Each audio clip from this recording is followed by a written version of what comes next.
जय हिंद। इससे पहले के क्लास में हम आपको पाचन तंत्र के पार्ट 1 और पार्ट 2 कंप्लीट समझा दिए थे। अब हम लोग बायोलॉजी का एक इम्पॉर्टेंट चैप्टर देखते हैं, उत्सर्जन तंत्र यानी एक्सक्रेटरी सिस्टम।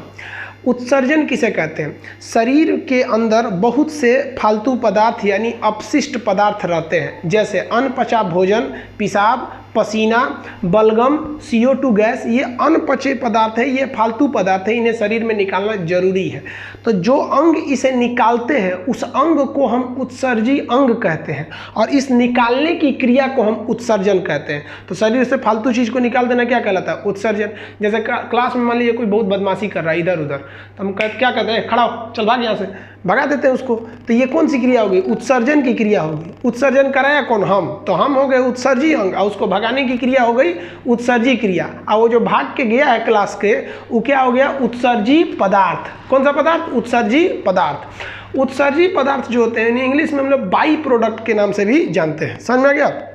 देखिए, तो उत्सर्जी अंगों के बारे में हम लोग पढ़ते हैं। मुख्य रूप से 5 उत्सर्जी अंग होते हैं। 5 उत्सर्जी अंग कौन कौन से होते हैं समझिए। पहला हो गया त्वचा। अब हम आपको यहाँ त्वचा डिटेल से नहीं पढ़ाएंगे, क्योंकि हम आपको सेंस ऑर्गन चैप्टर में त्वचा पढ़ा दिए हैं। आप अगर वीडियो नहीं देखे हैं तो पहले उसको वीडियो को देख लीजिएगा, अगर आपको त्वचा पढ़ना है तब। अब हम यहाँ केवल त्वचा के कार्य पढ़ेंगे, क्योंकि चैप्टर उत्सर्जन है, हम यहीं पर फोकस रखेंगे, न कि त्वचा पर। त्वचा का एपिडर्मिस, डर्मिस, काम क्या होता है, ये सब नहीं बताएंगे। त्वचा से किस चीज़ का उत्सर्जन होता है? पसीना का। तो आपको पता है पसीना निकल जाता है त्वचा से गर्मी के दिनों में, और सीबम निकलता है। सीबम तैलीय पदार्थ होता है। सो के उठिएगा तो नाक पे एक चिपचिपा सा टाइप का लगा रहेगा, इसे क्या कहते हैं? सीबम कहते हैं। और इसके साथ नमक की भी मात्रा निकल जाती है। आप देखना चाहेंगे नमक, तो आप चाट के देखिएगा तो हल्का नमकीन लगेगा, नहीं तो गर्मी के दिन में काला शर्ट पहनिएगा ना, जब पसीना सूखेगा तो व्हाइट व्हाइट धब्बा हो जाएगा। तो पहला उत्सर्जी अंग देख लिए आप लोग, कौन सा हो गया? त्वचा। अब दूसरा समझते हैं हम लोग फेफड़ा। फेफड़ा यानी लंग्स। लंग्स के बारे में डिटेल से अगर आपको पढ़ना रहेगा तो हम उसको पढ़ाएंगे आपको रेस्पिरेटरी सिस्टम, श्वसन तंत्र में। समझ में गया? यहाँ हम केवल लंग्स के कार्य बताएंगे। लंग्स क्या करता है? जो CO2 गैस है उसको बाहर निकालने में मदद करता है। जैसे हम सांस छोड़े, खींचे तो ऑक्सीजन, छोड़े तो CO2। तो ये CO2 को बाहर निकालने में मदद करता है। साथ साथ जलवाष्प भी निकालने में मदद करता है। ठंड के दिनों में देखिएगा ऐसे भाप निकल जाता है, और बलगम वगैरह भी निकलने में मदद करता है। आपको जब सर्दी हो जाती है, नेटा छिड़कते हैं, तो आप देखिएगा एक नाक बंद करके प्रेशर मारते हैं। कभी ध्यान दिए वो प्रेशर आया कहाँ से? ऐसे जब प्रेशर मार रहे हैं, वो प्रेशर आया कहाँ से? फेफड़ा से। कभी कभी खेखार फंस जाता है तो आदमी कहाँ से प्रेशर मारता है? फेफड़ा से। ऐसे बकोट बकोट को एक कटोरा फेंकता है वो। तो वो जो बलगम निकल रहा है, वो आपको लग रहा है कि मुंह से निकल रहा है, लेकिन नाक से निकल रहा है। उसको प्रेशर मार कौन रहा था? फेफड़ा। देखते ना, खखोर खखोर के। गाँव में बूढ़ा आदमी सबको देखिएगा ना, ठंडी में बोरसी लेके आग तापेगा, खकोर के उसी में खौरकुई में थूक के बंद कर देता है। तो बूढ़ा आदमी को देखिएगा वो क्या करता है? उत्सर्जन। तो ये भी हो गया, एक फेफड़ा भी उत्सर्जी अंग हो गया। ये हम पढ़ा दिए हैं, इसको हम श्वसन तंत्र में पढ़ाएंगे। अभी इस चैप्टर में केवल इन अंगों के कार्य को पढ़ना है। एक्चुअली इन सारे अंगों का चैप्टर ही अलग है। आप क्यों कंफ्यूजन हो जाते हैं? क्योंकि आप एक ही में घोर के पढ़ने लगते हैं, इसलिए दिक्कत हो जाता है। अब देखिए बड़ी आंत। अब आप बड़ी आंत के बारे में कहिएगा तो बड़ी आंत के बारे में हम पढ़ा दिए हैं। पाचन तंत्र में उसका निचला भाग सीकम, उससे अपेंडिक्स निकल रहा है, उसको कोलोन क्या क्या होता है सर। यहाँ हम केवल बड़ी आंत के कार्य बताएंगे। बड़ी आंत यानी लार्ज इंटेस्टाइन क्या करता है? अनपचे भोजन को लेट्रिन के रास्ते बाहर निकाल देता है, जिसे हम क्या कहते हैं? काइल कहते हैं। समझ में आ गया यहाँ तक? तो ये बड़ी आंत का काम हो गया। अब उसी हिसाब से पहला हम लोग क्या देख लिए? त्वचा देख लिए, दूसरा फेफड़ा देख लिए, अब उसके नीचे पड़े तो आंत देख लिए। अब इस साइड लीवर। लीवर भी हम अलग चैप्टर में पढ़ाएंगे, ग्रंथि नाम के चैप्टर में। यहाँ लीवर के हम काम समझते हैं। बहुत ही इंपॉर्टेंट काम है लीवर का, समझिएगा ध्यान से। हमारे शरीर में बहुत ही खतरनाक पदार्थ बनता है जिसका नाम है अमोनिया। ये बहुत खतरनाक पदार्थ है। लीवर इस खतरनाक पदार्थ अमोनिया को कम खतरनाक पदार्थ यूरिया में बदल देता है। ध्यान से समझिएगा, हमारे शरीर में बनता क्या है? अमोनिया। वो बहुत खतरनाक है, और उसको किस में बदल देता है? यूरिया में। और यह यूरिया 2 से 3 घंटे के बाद फिर अमोनिया बदल जाता है। तो ध्यान से समझिए इसको। लीवर क्या किया? अमोनिया को यूरिया में बदल दिया, और बदल के किसको दे देता है? किडनी को। और यह किडनी उस यूरिया को पेशाब के द्वारा उत्सर्जित कर देता है, जल्दी निकाल देता है। समझ में आ गया आपको? तो जो हम पेशाब करते हैं वो पेशाब निर्माण कौन करता है? पांचवा उत्सर्जी अंग वृक्क यानी किडनी। इसमें सबसे महत्वपूर्ण किडनी है। हम किडनी पर चर्चा अलग से करेंगे अभी थोड़ी देर में। तो अभी समझिए ध्यान से, शरीर में क्या बना? अमोनिया। लीवर यानी यकृत अमोनिया को क्या कर दिया, यूरिया में बदल दिया। यूरिया कम खतरनाक होता है और ये यूरिया को वृक्क जानता है, बाप रे बाप यूरिया है, जल्दी से इसको निकालो शरीर से, जल्दी निकालो, वरना ये 2-3 घंटा में फिर यूरिया से क्या बन जाएगा, अमोनिया। इसलिए पेशाब को तुरंत निकाल देता है। समझ में आ गया? इसलिए आप देखिएगा कहीं अगर पेशाब कोई करता है तो ताज़ा पेशाब रहेगा तो नहीं महकेगा, लेकिन वही पेशाब 2-3 घंटा हो जाएगा तो वापस जो यूरिया है वो अमोनिया में बदल जाता है, फिर बदबू करने लगता है। अब देखिएगा रेलवे लाइन के किनारे कोई सरकारी दीवार वगैरह रहेगी, सब उसी पे पेशाब करने लगता है। अब 2-3 साल पेशाब कर करके और उसको मार यूरिया, पेशाब में तो यूरिया रहता है, 2 घंटा बाद वो क्या बन जाता है, अमोनिया। 2 साल पेशाब करेगा तो वहाँ अमोनिया गिरते गिरते इतना गंध मारेगा। अब सोचिए अमोनिया इतना खतरनाक होता है कि दीवार गिरा देता है सब। आप देखिएगा जिस दीवार पर पेशाब करना चालू किया से गिरा देगा सब कन्फर्म दीवार को उसको। तो ये हम लोग इसमें पढ़ेंगे किडनी में। किडनी सबसे मुख्य उत्सर्जी अंग है। उत्सर्जी अंग की संख्या कितनी हो गई, 5 हो गई। समझ में आ गया आपको?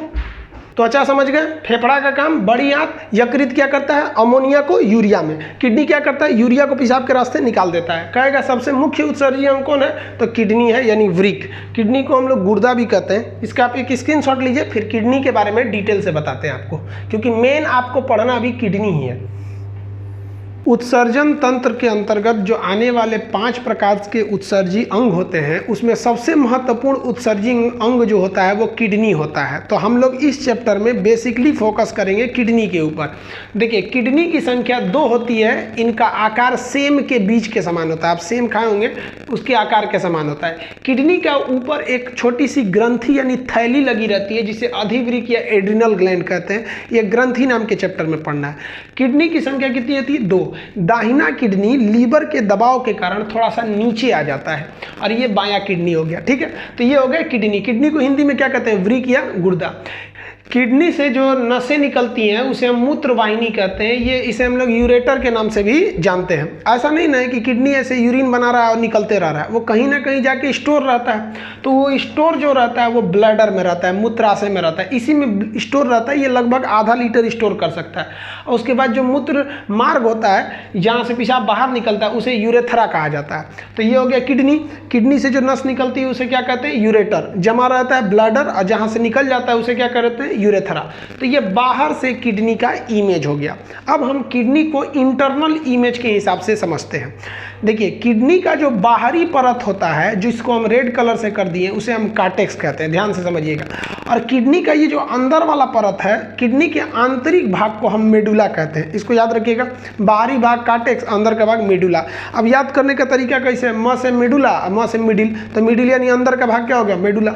और ये जो प्रवेश द्वार है इसे रेनल हाइलम कहते हैं। इसको याद रखिएगा, इस बार क्वेश्चन पूछा था कि सबसे ज़्यादा यूरिया कहाँ पाया जाएगा, तो रेनल हाइलम पे पाया जाता है। किडनी का प्रवेश द्वार क्या कहलाता है, हाइलम कहलाता है। इसे टेक्निकल नाम रेनम हाइलम होता है। एसएससी में एक क्वेश्चन पूछा था, रेनल नामक नस यानी जो तंत्रिका होती है कहाँ पाई जाती है, तो किडनी में पाई जाती है। कई प्रकार की रेनल होती है। तो प्रवेश द्वार को, मुख्य प्रवेश द्वार को क्या कहते हैं, रेनम हाइलम कहते हैं। यहाँ पर अमोनिया का सेचुरेशन यानी सांद्रण बहुत ही ज़्यादा होता है। तो ये ओवरऑल बाहर से किडनी देख लिए, ये अंदर से किडनी देख लिए। अब किडनी के कुछ काम को हम लोग समझते हैं, चलिए ध्यान से समझिएगा। किडनी को हम लोग वृक्क कहते हैं, उर्दू में गुर्दा कहते हैं। क्या कहते हैं, गुर्दा। इसको अब समझते हैं एक एक करके। आपको तो इतना पता है कि सबसे मुख्य उत्सर्जी अंग कौन सा होता है, किडनी सबसे मुख्य उत्सर्जी अंग होता है। यहाँ आप फंसिएगा। देखिए किडनी रक्त को छानता है। छानने का मतलब उसकी गंदगी को निकालता है, लेकिन रक्त को शुद्ध नहीं करता है। जब रक्त में ऑक्सीजन मिलाया जाता है ना तो उसे कहते हैं रक्त का शुद्धिकरण। तो रक्त का शुद्धिकरण फेफड़ा यानी लंग्स करता है, उसको शुद्धिकरण करता है। जबकि रक्त को छानने का काम कौन करता है, किडनी। तो याद रखिएगा, छानता है तो किडनी, शुद्धिकरण करेगा तो फेफड़ा। इसका काम क्या होता है, पेशाब का निर्माण, ये तो इसका मेन काम हो गया।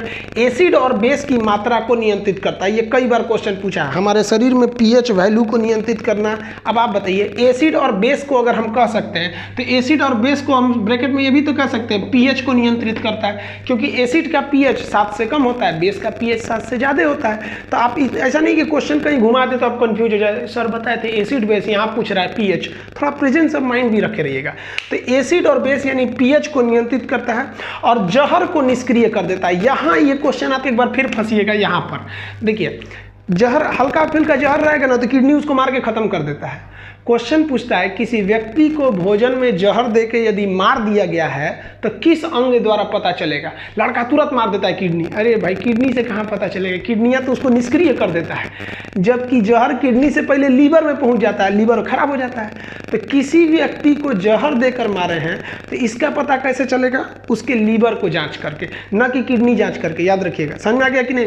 किडनी ने जो लीवर जो होता है ना, लीवर निष्क्रिय नहीं कर पाता है, किडनी निष्क्रिय कर देता है। इसीलिए पूछता है शराब पीने से कौन सा अंग खराब होता है? लड़का सीधे मारता है किडनी। अरे बाबू, किडनियां के पास शराब जाएगा तो उसके आधा प्रभाव को तो निष्क्रिय कर देगा, उसके पीएच को बैलेंस कर देगा, वो थोड़ी ना ज़्यादा खराब होगा। ज़्यादा खराब हो जाएगा लीवर।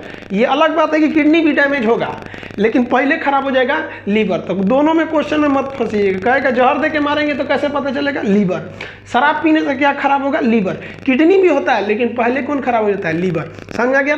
अब आपके देखिए, छोटा मोटा समझिए, किडनी की संख्या 2 होती है, सबको पता है। भार लगभग 140 ग्राम होता है। अब ये वेरी करता है, हमारे पे से दुबला पतला रहेगा तो कम, एकदम भयानक रहेगा, हैवी होगा। अब देखिए, किडनी के बाहर एक झिल्ली लगी होती है, उस झिल्ली को हम कहते हैं पेरिटोनियम। ये कई बार पूछता है। ब्रेन के बाहर की झिल्ली मेनिंजाइटिस, दिल के बाहर की झिल्ली पेरिकार्डियक कहलाता है, फेफड़े के बाहर की झिल्ली पेरिटोनियम कहलाता है, किडनी के बाहर फेफड़े के बाहर वाला कहलाता है प्लूरा मेम्ब्रेन, और इसके बाहर, किडनी के बाहर का क्या कहलाता है? पेरिटोनियम नामक झिल्ली पाई जाती है। तो ये पेरिटोनियम नामक झिल्ली किसके बाहर पाई जाएगी? किडनी के बाहर पाई जाएगी। समझ में आ गया आप लोग को? अब यहाँ देखिए ध्यान से, इसका जो बाहरी भाग पर बढ़ा दिए हैं कार्टेक्स, अंदर का भाग मेडुला, प्रवेश द्वार हाइलम, इस पे अमोनिया की मात्रा सबसे ज़्यादा होती है। समझ में आ गया आप लोग को? अब किडनी की इकाई यानी यूनिट किसे कहते हैं? तो नेफ्रॉन को, न्यूरॉन को नहीं, न्यूरॉन तो ब्रेन की इकाई है, नेफ्रॉन कहते हैं। शरीर में कितनी नेफ्रॉन होते हैं? किडनी में लगभग 8 लाख नेफ्रॉन होते हैं, बहुत ज़्यादा नेफ्रॉन पाए जाते हैं। अब बात ये आता है इकाई किसे कहते हैं, यूनिट किसे कहते हैं? यूनिट का मतलब होता है आखिर वो चीज़ बना किस चीज़ से है, मेन उसका चीज़ क्या है। मेन चीज़ को हम क्या कहते हैं? यूनिट कहते हैं। जैसे दीवार को देखिएगा तो इसमें सीमेंट भी है, बालू भी है, पेंट भी है, लेकिन मेन क्या है? ईंटा। ईंटा, दीवार का यूनिट क्या हो जाएगा? ईंटा। अगर आप लड्डू को देखिएगा तो उसमें चीनी भी है, डालडा भी है, बेसन भी है, लेकिन सबसे पहले बुनिया, छोटा छोटा साइज का बूंदिया छानिए, उसको मोड़िएगा तो क्या बन जाएगा? लड्डू।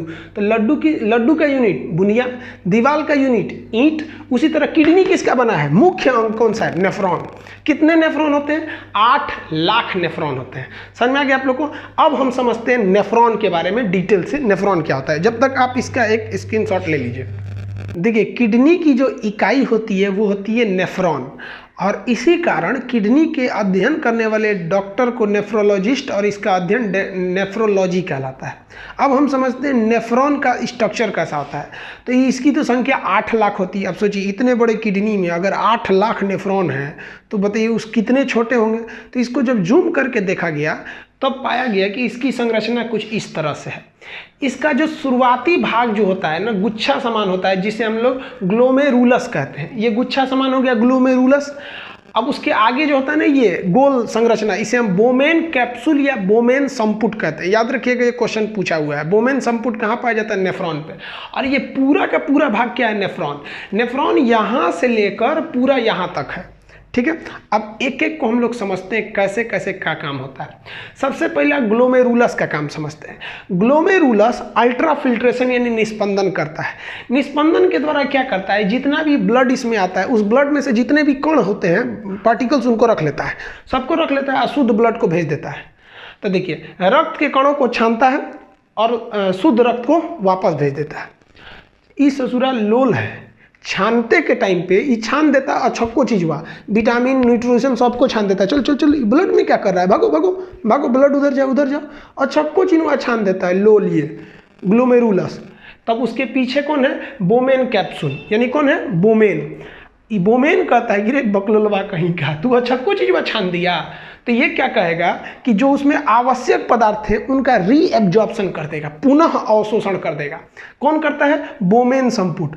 अब पुनः अवशोषण करके वापस भेज देता है ब्लड। वेरी तू लोग अच्छा चीज़ है, जा जा जा जा। यूरिया को छान लेता है। किसको निकाल लेता है? यूरिया को। किस विधि द्वारा? डायलिसिस विधि द्वारा। तो डायलिसिस विधि द्वारा यूरिया को निकाल लेता है, और वो किसको दे देता है? नेफ्रॉन को। और नेफ्रॉन उस यूरिया को पेशाब में मिलाकर बाहर कर देता है। समझ में आ गया? तो कहेगा किडनी का मुख्य काम क्या है? तो उत्सर्जन तथा पुनः अवशोषण, रीएब्जॉर्प्शन याद रखिएगा, ये क्वेश्चन पूछा हुआ है, किसी को कोई दिक्कत नहीं। तो बताइए रक्त को छानने का मेन काम कौन किया? ग्लोमेरुलस, इसे पूरा अच्छा खराब सबको छान लिया। अब पुनः अवशोषण कौन काम किया? बोमेन, अच्छा को रख लिया, अरे तुम इधर आ इधर आ इधर आ, खराबका को भेज देता है, भाग भाग भाग, यूरिया इधर क्या कर रहा है, भाग भाग, किडनी में भाग, और उधर भेज देता है यूरिया को, और यूरिया पेशाब के रास्ते शरीर से बाहर चला जाता है। समझ में आ गया? इसका आप एक स्क्रीनशॉट लीजिए, तब हम आगे समझते हैं। पूछेगा डायलिसिस कहाँ होता है? किडनी में। अब आप देखिए किसी की किडनी खराब हो जाती है तो उसका डायलिसिस कराना पड़ता है, समझ में ना? इसका स्क्रीनशॉट लीजिए, फिर आगे हम समझते हैं इसके बारे में। आप डायलिसिस प्रोसेस तक देख लिए कि पेशाब कैसे बनता है। जिसका किडनी काम नहीं करता है उसे डायलिसिस नाम की मशीन पे चढ़ा दिया जाता है, उसके रक्त को बाहर निकाल के वही क्रिया मशीन द्वारा कराई जाती है। अब थोड़ा हम समझते हैं पेशाब के मुख्य घटक। पेशाब से 2 क्वेश्चन पूछता है। देखिए पेशाब यानी यूरिन का मुख्य घटक जो होता है 95% उसमें जल पाया जाता है, 2% यूरिया पाया जाता है। ये क्वेश्चन हमेशा पूछता है, 2% यूरिया, और बाकी बचे 3% में अन्य पदार्थ, कुछ प्रोटीन वगैरह भी रहते हैं जो अपशिष्ट रूप से निकल जाते हैं। समझ में आएगा? कभी कभी आप दवाई भी खा लेते होंगे, कोई कैप्सूल वगैरह, तो जितना बॉडी को लेना रहता है ले लेता है, बाकी पेशाब के रास्ते निकाल देता है। तो कभी कभी यूरिन पीला होने लगता है बुखार के समय अगर दवाई वगैरह खा लेंगे तो। अब इसका पीएच जो होता है 4.8 होता है। अब आप ही बताइए जब 4.8 इसका पीएच है तो इसका स्वभाव क्षारीय होगा कि अम्लीय है? जेन्युइन है कि एसिडिक होगा? तो ये कैसा होता है? अम्लीय होता है। अब इसका जो रंग कभी कभी पीला हो जाता है, तो यूरिन का पीला रंग यूरोक्रोम की वजह से होता है, जबकि हम पाचन में पढ़ा दिए हैं कि लेट्रिन का पीला रंग बिलिरुबिन के कारण होता है। बिलिरुबिन लीवर बनाता है। तो ये हो गया स्वभाव में अम्लीय, इसका रंग पीला किसके कारण? यूरोक्रोम के कारण। अब पेशाब में गंध क्यों आती है? आपको बताया है कि जो पेशाब में यूरिया रहता है 2-3 घंटे बाद क्या बदल जाता है? अमोनिया में। अमोनिया के कारण पेशाब में गंध आती है। ये समझ गए? अब समझते हैं किडनी की कुछ बीमारी। कौन कौन सी बीमारी? पहला तो स्टोन हो जाता है किडनी में, सुने होंगे पथरी। तो वो पथरी किसका बना होता है? कैल्शियम ऑक्जिलेट का। याद रखिएगा किडनी की पथरी कैल्शियम ऑक्जिलेट की नहीं होती है, पूछता है। दूसरा यूरेनिया एक बीमारी होती है। यूरेनिया बीमारी में क्या होती है? अमोनिया की मात्रा बढ़ जाती है। तो पेशाब में अमोनिया की मात्रा बढ़ जाती है तो बहुत गंध करने लगता है। तो ये देखे होंगे कुछ लोग, उनके पेशाब से बहुत गंध आता है, तो उसमें अमोनिया की मात्रा बढ़ जाती है, यूरेनिया नामक बीमारी होती है। दूसरा ग्वाट यानी गठिया रोग। गठिया बीमारी क्या होती है? ध्यान से समझिएगा। हमारा जो भी जोड़ है, हड्डियों का जोड़, इस हड्डियों के जोड़ में साइनोवियल लिक्विड भरा होता है। कौन सा द्रव? साइनोवियल द्रव भरा होता है। याद रखिएगा जोड़ों में साइनोवियल द्रव। लेकिन शरीर में कभी कभी ये साइनोवियल द्रव सूखने लगता है और इसके जगह यूरिक एसिड बढ़ जाता है। कौन सा एसिड? Uric acid. तो यूरिक एसिड की मात्रा बढ़ जाती है, जिस वजह से हड्डियां ठीक से घूमती नहीं है, चोए चोए करने लगता है। तो बुढ़ापा में जब गठिया हो जाएगा ना तो यूरिक एसिड बढ़ जाएगा। और कौन सा घट जाएगा? तो साइनोवियल घट जाएगा। दोनों पूछता है, याद रखिएगा। यूरिक एसिड बढ़ जाता है, यही ज़्यादा पूछता है कि यूरिक एसिड बढ़ जाता है। तो समझिए हड्डी का वो गिरीश तेल है वही फ्रीली घूमता है। और वही उम्र जब बढ़ेगा, आप लोग का बड़े होंगे तो इसे बुढ़ापा में इसे चोए चोए हड्डी करेगा। बैठेंगे तो अरे बाप रे बाप, बैठ बाबू ऐसे। तो देखते हैं लाठी लेके बूढ़ा बैठते, अरे बाप, क्यों हो जाता है उन लोग को? सुजन में यूरिक एसिड बढ़ गया। समझ में आ गया? अब एक और समस्या, ये तो छोट मोट बीमारी है। सोच रहा दोनों किडनी है सत्यानाश हो जाए तो। एक किडनी भी अगर आपका है तो आप बिंदास रहिएगा, कोई इफेक्ट नहीं पड़ेगा। याद रखिएगा, ना काम करने में ना कुछ भी करने में। एक लड़का अपने कोचिंग में पढ़ता था, उसका जॉब भी हो गया रेलवे में, उसकी एक किडनी ही नहीं थी, वो पैदे हुआ था एक के किडनी पे। हमको सब मेडिकल वगैरह भी दिखाया था, तो उसका रेलवे में जॉब में भी हो गया उसका। तो ऐसा नहीं है कि आपकी एक किडनी निकल जाएगी तो आप किसी काम लायक नहीं है। हाँ, दोनों निकल गया तब मरेंगे। तो जब किसी व्यक्ति की दोनों किडनी खराब हो जाती है तो कोई एक स्वस्थ आदमी उसे अपनी एक किडनी दे देता है कि लो भैया हमारी एक किडनी से काम चलाओ। जान पहचान का रहना चाहिए, भाई बहन, माता पिता, पत्नी पति, कोई जान दे सकता है। नहीं तो अगर किसी मृत शरीर में से निकालना है तो 48 घंटे के अंदर आपको क्या करना है? निकाल लेना है। और ऐसे निकाल रहा है तो भाई उधर उसका ऑपरेशन हुआ, इधर आपका हुआ, चढ़ा देते हैं। 48 घंटे में आपको किडनी का ट्रांसप्लांट करा देना है। तो ये किडनी की बीमारी समझ गए। अब समझते हैं कि जो हम लोग अवशिष्ट पदार्थ निकालते हैं वो किस रूप में निकालते हैं। तो देखिए सबसे मुश्किल होता है प्रोटीन को पचाना। अब प्रोटीन से हर हाल में आपको नाइट्रोजन निकलेगा। अब नाइट्रोजन के कई फॉर्म होते हैं, अमोनिया होता है, यूरिक एसिड होता है, वो भी नाइट्रोजन का ही फॉर्म है, यूरिया भी नाइट्रोजन का फॉर्म है। आपसे अक्सर क्वेश्चन पूछता है यूरिया में कितना नाइट्रोजन, तो 46%। तो उस हिसाब से हम लोग देखते हैं मुख्य उत्सर्जी पदार्थ। तो सबसे पहला पादप। पादप मतलब क्या होता है, पेड़ पौधे। पेड़ पौधा उर्दू भाषा है, हिंदी में इसे पादप कहते हैं। उसमें लाशा या गोंद के रूप में निकलता है। पेड़ पौधों में ऐसे कुल्हाड़ी मार दीजिएगा, 2 दिन बाद देखिएगा ना तो वहाँ लाशा टाइप का निकल गया रहता है। समझ में आ गया आप लोग को। तो वो उनका वो पादप, वो क्या है, उनका उत्सर्जी पदार्थ है। और दूसरा समझते हैं यूरियोटेलिक। देखिए टेलिक मतलब होता है त्याग देना, यूरियो मतलब यूरिया। वैसे जीव जो यूरिया को त्यागते हैं वो क्या कहलाते हैं, यूरियोटेलिक। आप बताइए, हम लोग के शरीर में अमोनिया न बना था, त्यागे तो हम लोग यूरिया के रूप में थे, अतः हम स्तनधारी किस में आ जाएंगे, यूरियोटेलिक में। मानव और पशु। तो स्तनधारी में देखिए, स्तनधारी जब भी वर्ड आता है तो लड़कों को लोग को लगता है कि केवल महिलाएं स्तनधारी होती हैं, पुरुष नहीं। गलत बात है बाबू। पुरुष और महिला दोनों के पास स्तन होते हैं। मेल के पास भी स्तन, फीमेल के पास भी। जब एक लड़का पैदा हो या एक लड़की पैदा हो तो उसका स्तन सेम रहते हैं। लेकिन 12 साल की उम्र में चूंकि पुरुष में, मेल में स्तन ग्रंथि नहीं पाई जाती, इसलिए उसका स्तन जस का तस रहता है, विकास नहीं हो पाता है। जबकि महिलाओं में स्तन के साथ साथ स्तन ग्रंथि भी पाई जाती है, जिस कारण महिलाओं में स्तन उभर जाते हैं। तो ये मत सोचिएगा कि पुरुष स्तनधारी नहीं है। पुरुष भी स्तनधारी होता है, महिला भी स्तनधारी होती है। हमारे पास केवल स्तन, और महिलाओं के पास स्तन के साथ साथ स्तनधारी भी होते हैं। समझ में आ गया आप लोग को। तो जितने स्तनधारी होते हैं वो यूरिया त्यागते हैं, तो यूरियोटेलिक। समझिए। अब देखते हैं यूरिकोटेलिक, जो यूरिक एसिड निकालते हैं। वो यूरिया नहीं निकालते हैं, यूरिक एसिड निकालते हैं, उन्हें हम क्या कहते हैं, यूरिकोटेलिक। उसमें पक्षी आ जाते हैं यूरिकोटेलिक में।